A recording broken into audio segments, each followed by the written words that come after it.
This is coverage you can count on. WGAL News 8 at 5 starts now. It's raining buckets tonight in Lancaster Township, Lancaster County, as storms continue to move across the Susquehanna Valley at this hour.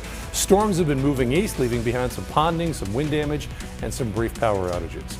Welcome to News 8 at 5, everyone, on this alert day. I'm Brian Roach. And I'm Lori Burkholder. Let's get right over to meteorologist Ethan Houston with a check on our forecast and what's in store for the rest of the night. Here's the good news. The strongest of the thunderstorms are now moving out of the main part of the Susquehanna Valley, but damage is still being done with that heavy rain that is coming down in parts of York County, into Lancaster County, and into Berks and Chester County. So you can see that advancing line. We have no active severe thunderstorm warnings for our primary viewers, but we do have active flash flood warnings. So if you're watching us in Berks County and into Redding County, you're still dealing with severe thunderstorms, but we're now just dealing with moderate rain and some thunder and lightning across southern portions of Lancaster County and into parts of Lebanon County. So we do have an active flash flood warning for Corryville towards Delta and York County. That's until 7:45. We also have an active flash flood warning for southern portions of Dauphin County and in northern portions of York County and into the Western Shore, northern Lancaster County, all of Lebanon County. That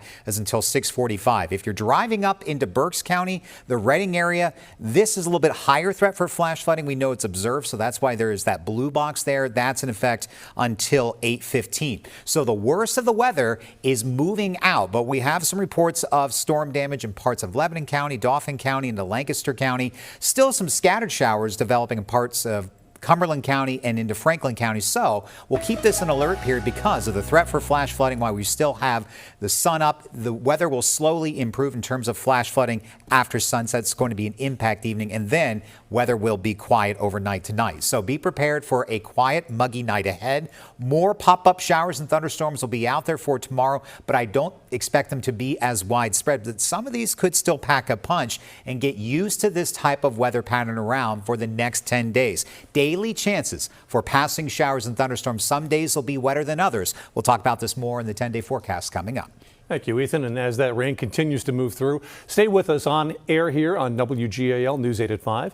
Ethan will have live exclusive Storm Team Alert Day forecasts on where these systems are and how severe they're getting at 5:16, 5:30, and 5:45. And of course, stay up to date with that very active radar wherever you go by downloading the WGAL app. Breaking news tonight in the case of a man accused of transporting his dead mother's body to an apartment complex in Lancaster County. We are talking about Kevin Ahn. Let's go to Sarah Metz. She's here with what we're learning. Sarah? Kevin Ahn is no longer facing an abuse of corpse charge right here in Lancaster. The Lancaster County District Attorney's Office just confirmed this to me, that they dropped the charge against Ahn to facilitate his transfer to Maryland so he can face his criminal charges there. Ahn is charged with 2 counts of murder in the first degree and 2 counts of assault in the first degree in Baltimore County. But Ahn was originally arrested in Penn Township, Lancaster County, back in March when he was found with his mother's dead body inside of a vehicle he left parked outside of an apartment complex. Police actually found her lying across the floor, covered in empty boxes, clothes, and McDonald's wrappers. Inside the car, they also found a note that they say Kevin left that read in part, quote, "Mom is in the car. I'm sorry. Please give her a funeral." According to police, the Lancaster County coroner said based on the mother's decomposed body, they couldn't tell if she was found inside the car dead for more than 30 hours before police actually found her. The Lancaster County District Attorney's Office says that they will continue to investigate that situation, and further charges are currently pending. Even though he has an active arrest warrant out of Baltimore County, I did call the Lancaster County Prison, and I am told that Ahn is still currently in their custody.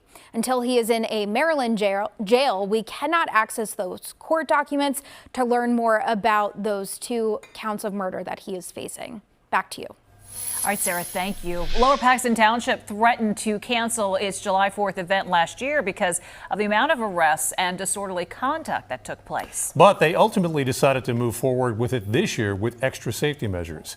And now they're speaking about how it did go. Bailey Martin, live for us tonight at Coons Park with more from authorities tonight. Bailey? Yeah, guys, nearly a dozen arrests were made at the 4th of July celebration at Coons Park this year. This happened even after a similar situation happened last year, and they decided to hold the event anyways, even though there were threats to cancel it for 2025. I spoke with the director of public safety for Lower Paxton Township, who tells me that they planned the event for 2025 with those precautions in mind and took extra steps towards safety this year. Some of those steps included doubling their staffing and barricading off those problem areas they identified from 2024. They also flew drones and placed officers up in fire trucks to oversee the crowd from above. The police department also made it clear on social media ahead of the event that they were not taking poor behavior lightly after the disorderly conduct they saw last year. Police did seize a firearm from someone at this year's event, and they did have reports that others might have been there. Officer Kashiba says that this is the biggest worry for first responders.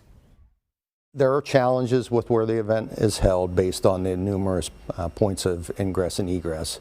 So it's not like a venue, like a Giant Center venue, where we tunnel people through and channel them into, any kind of metal detectors, that sort of thing.